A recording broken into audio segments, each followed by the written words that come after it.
반갑습니다. 말씀과 함께 하루를 시작하는 주님의 백성들을 예수님의 이름으로 축복합니다. 하나님께서 오늘 우리에게 주신 말씀은 요한복음 5장 1절부터 15절까지입니다. 그 뒤에 유대 사람의 명절이 되어서 예수께서 예루살렘으로 올라가셨다. 예루살렘에 있는 양의 문 곁에 히브리 말로 베드자다라는 못이 있는데 거기에는 주랑이 5 있었다. 이 주랑 안에는 많은 환자들, 곧 눈먼 사람들과 다리 저는 사람들과 중풍병자들이 누워 있었다. 그들은 물이 움직이기를 기다리고 있었다.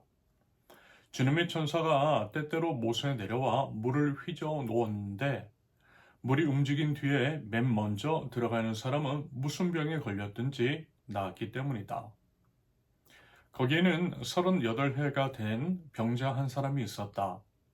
예수께서 누워있는 그 사람을 보시고 또 이미 오랜 세월을 그렇게 보내고 있는 것을 아시고는 물으셨다. 낫고 싶으냐? 그 병자가 대답하였다. 주님, 물이 움직일 때에 나를 들어서 못에다가 넣어주는 사람이 없습니다.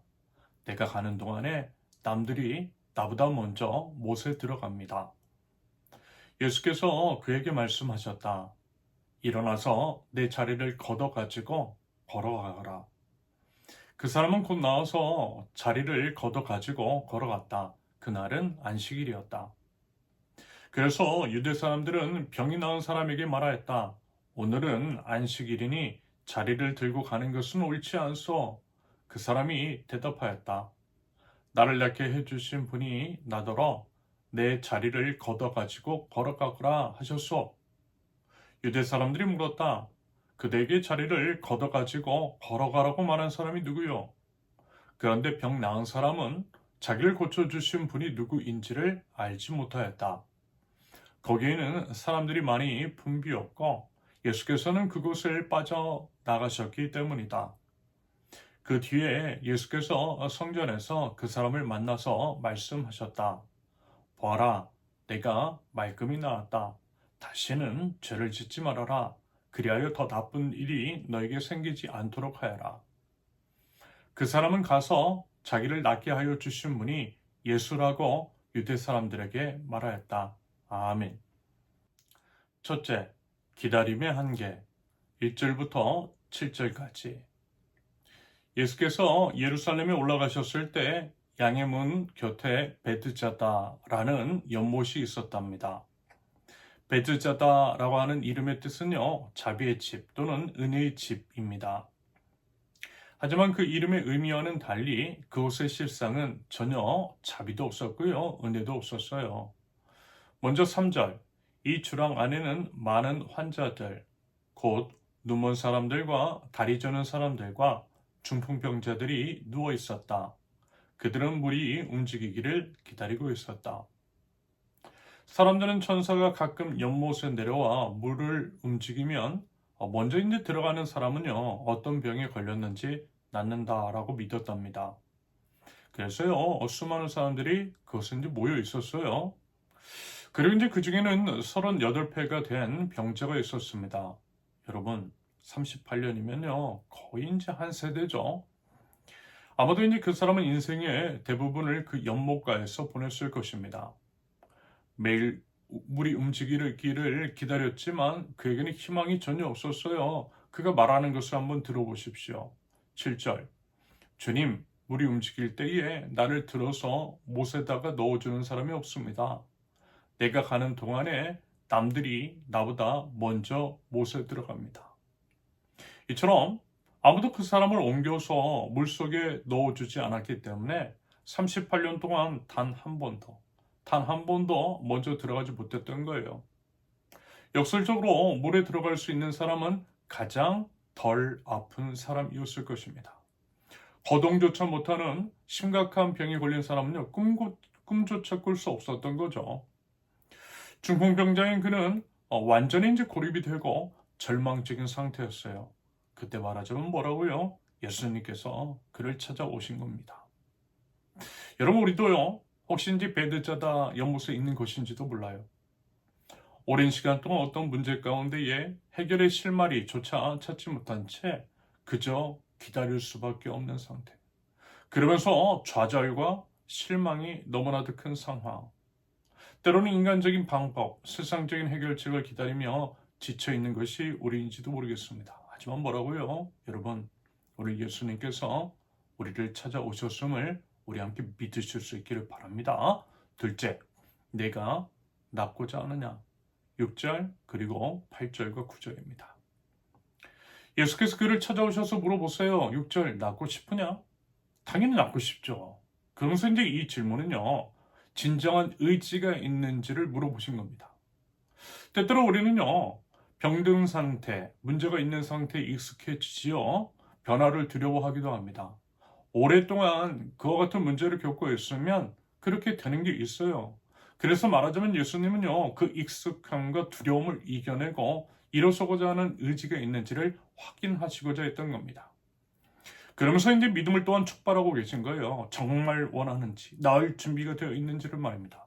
그리고 나서 예수님께서 명령하셨어요. 8절, 일어나서 내 자리를 걷어가지고 걸어가거라. 일어나서 내 자리를 걷어가지고 걸어가거라. 사실 이제 말도 안 되는 명령이죠. 하지만 중풍병자는 믿음으로 일어났고요. 걸어갔다라고 합니다. 낫고자 하는 의지와 믿음이 있었던 것이고 그것을 통해 예수님께서 기적을 일으켜 주셨던 거예요. 여러분, 물이 먼저 움직이지 않았어요. 천사가 내려오지도 않았습니다. 아무도 그를 연못에 넣어주지도 않았어요. 오직 예수님의 말씀 한마디로 즉시 치유되었음을 기억할 수 있기를 바랍니다. 그래서 여러분, 예수님께서 지금 우리에게도 묻고 계세요. 낫고 싶냐고요. 죄악된 습관에서 벗어나고 싶냐고요. 상처와 질병에서 치유받고 싶냐고요. 깨진 관계를 회복하고 싶냐라고 말입니다. 그리고 이제 우리에게 일어나라고 말씀하십니다. 여러분 부디 그 음성에 순종하실 수 있길 바랍니다. 그 믿음 가지고 일어설 수 있기를 바랍니다. 그럴 때에 그와 동일한 역사가 우리들에게도 일어날 줄로 믿고요. 믿음으로 순종할 줄 아는 하나님 나라 백성들 모두 되실 수 있기를 바랍니다. 셋째, 다시 만난 예수님 10절에서 15절까지. 한편 그 일이 일어난 날이 안식일이었죠. 그래서 이제 유대인들은 치유받은 사람에게 이렇게 말해요. 10절. 오늘은 안식일이니 자리를 들고 가는 것은 옳지 않소. 그런데 여러분, 이게 말이나 되는 소리입니까? 38년 만에 겨우 일어선 사람을 위로하고 축하하고 축복하기보다는 뭐라고요? 안식일 규정으로 사람을 오히려 정죄하려고 하는 게 여러분 이게 과연 사람이 할 짓이냐라는 것입니다. 그들에게는요, 사람보다 규례가 더 중요했던 거예요. 은혜보다 율법이 더 중요했던 거죠. 아무튼 이제 그때 치유받은 그 사람이 이렇게 대답하죠. 11절. 나를 낫게 해주신 분이 나더러 내 자리를 걷어가지고 걸어가거라 하셨소. 그런데 이제 사실 그는 이제 예수님이 누구인지는 몰랐습니다. 예수님께서 무리를 피하여 떠나셨기 때문이죠. 하지만 그 후에 예수님께서 성전에서 그 사람을 만나서 이렇게 말씀하세요. 14절. 보아라, 내가 말끔히 나왔다. 다시는 죄를 짓지 말아라. 그래야 더 나쁜 일이 너에게 생기지 않도록 하여라. 이 말씀의 의미는 뭐냐면요. 예수님께서는 단순히 육체의 치유만 원하지 않으셨다라는 거예요. 오히려 영혼의 치유, 삶의 전반적인 변화, 온전한 변화를 원하셨던 거죠. 예수님은 그의 이제 38년 된 병이 어떤 형태로든 죄와 연결되어 있음을 아셨던 것이고요. 이제 나음을 얻었으니 새 삶을 살라고 명령하신 것으로 우리는 이해할 수 있겠습니다. 여러분, 치유와 은혜를 받은 후가 더 중요합니다. 예수님께서 우리에게 원하시는 것은요, 단순한 문제 해결이 아니라는 거예요. 우리의 삶의 온전한 변화입니다. 우리가 이제 기도 응답을 받고 문제가 해결이 되고 복을 받은 후에 과연 어떠한 삶을 살고 있는지 부디어 다시는요 옛날의 삶으로 돌아가지 말고요 마음을 새롭게 함으로 변화를 받아 하나님께서 기뻐하시고 온전하신 듯이 무엇인지를 분별하고 그에 따른 온전한 삶을 살아갈 줄 아는 하나님 나라에서 저와 여러분들 모두 되실 수 있기를 예수님의 이름으로 축원합니다. 함께 기도합니다. 하나님, 저희들 오랜 세월 문제를 안고 살아가면서 인간적인 방법으로만 해결하려고 애썼던 그 어리석음을 하나님 이 시간 고백합니다. 하지만 그럼에도 먼저 찾아와 주신 주님께 제 모든 것들을 내어드리고 주님께 온전한 순종의 믿음을 올려드립니다. 그 하나님의 은혜에 합당한 삶에 반응 있는 저희들 되게 하시며 온전한 삶의 변화로 하나님께 영광을 올려드리는 하나님 나라 백성들 저희 될 수 있도록 주님 저희를 인도하여 주시옵소서. 예수님의 이름으로 기도합니다. 아멘. 하나님께서 오늘 주신 말씀과 각자의 기도 제목을 놓고 우리 잠시 기도합니다.